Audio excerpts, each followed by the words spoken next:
I don't know. I'm okay. Hey everybody, and welcome to the Couch Chronicles, your inside connection to the couch of a therapist office without paying a single dime. And I know what you're thinking. Holy crap, Chelsea, where are we? What are you doing in this strange backdrop? Well, have no fear, I just got crafty and decided to become a professional vlogger. Because this is what vlogging's made of, right? So originally I was going to do an abridged version of my everything you need to know about emetophobia Q&A, because I was like, that'll be simple, right? But then I quickly realized that it's not simple at all. It's such a tough phobia to sum up, and I'm realizing now as I'm doing this Q&A that I don't know how I'm going to sum it up for you in like 10 minutes. That's still way too long. I don't know how I'm going to sum this up for you guys in like 5 minutes, because emetophobia has been a lifetime struggle for me.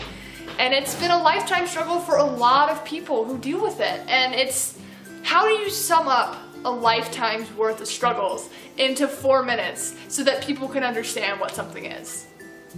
I don't know if it's possible, but I guess I'm gonna try. So that's what I'm gonna do. I'm gonna answer some questions, some general questions about emetophobia, and hopefully it'll either help you learn something or it'll help somebody recognize they have this phobia. Either way, it's a win-win for me, right? So, because it's all about me, guys. It's all about me. It's not about you. It's about me feeling good about myself, so that way I continue to boost my fragile self-esteem that has been shattered since high school.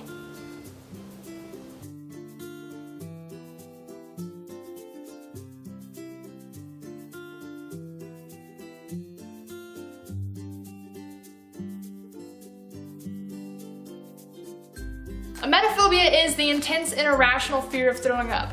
This is not to be confused with being squeamish or just not liking to get sick, because there's a big difference between a normal human response of being like, oh gosh, getting sick is terrible, and literally trying to tuck and roll out of a moving vehicle on a freeway because your sister is getting sick in the car seat next to you. That's a true story, and I got in a lot of trouble for it. Fears become phobias when they impact your day-to-day life, and people with emetophobia are very impacted every single day, because it's more than just not liking to get sick. It is literally learning to avoid people, places, and things that could get sick or that could make you sick. Emetophobia is more than just the fear of getting sick. It's the fear of loss of control, it's the fear of public places, it's the fear of public transport, it's the fear of yourself, it's the fear of others, it's the fear of the uncontrolled. And it's so mentally and emotionally and physically taxing, because you start to worry about everything. You know, you see a car pulled off on the side of the road and you worry that someone's getting sick.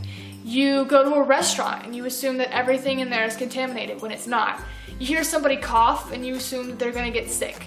You can forget about leftovers or public transportation or traveling. And for many Emets, you can forget about having children or even having pets, because the thought of someone getting sick or contracting something from somebody like that is too intense. It's too intense, and it's very, very hard. Some people say that they get emetophobia from a traumatic event revolving around throwing up, but a lot and most of the Emets that you'll come in contact with will tell you they've had emetophobia for as long as they can remember, and they don't know when it started or why it started.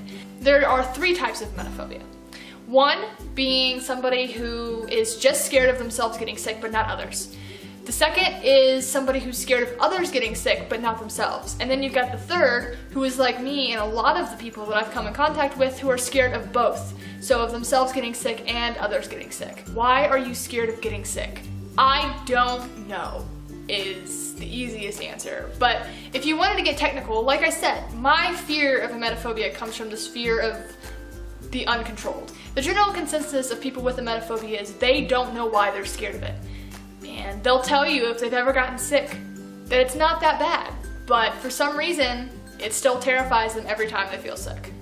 Well, yeah, that was my condensed SparkNote version of emetophobia, which still doesn't even begin to cover everything. And I think any Emet would tell you that it's very difficult to sum up this phobia.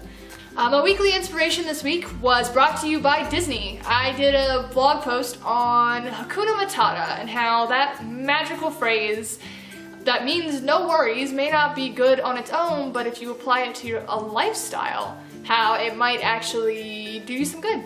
And so if you want to take a read through that, it'll be somewhere in this video. It'll either be in the video or below in the description box. Find it. Y'all are smart. I have faith in you. Next week, I'm going to be making a pretty cool announcement. As many of you may or may not know, next week begins May, which means National Mental Health Awareness Month is beginning, and I'm very, very excited about that because I am finally at a point in my life where I feel like I can do some good and give back to the mental health community, and so I'm going to be announcing something pretty cool that I'll be doing throughout the month of May to help raise awareness and maybe give back in my own personal way. Until next time, Internet.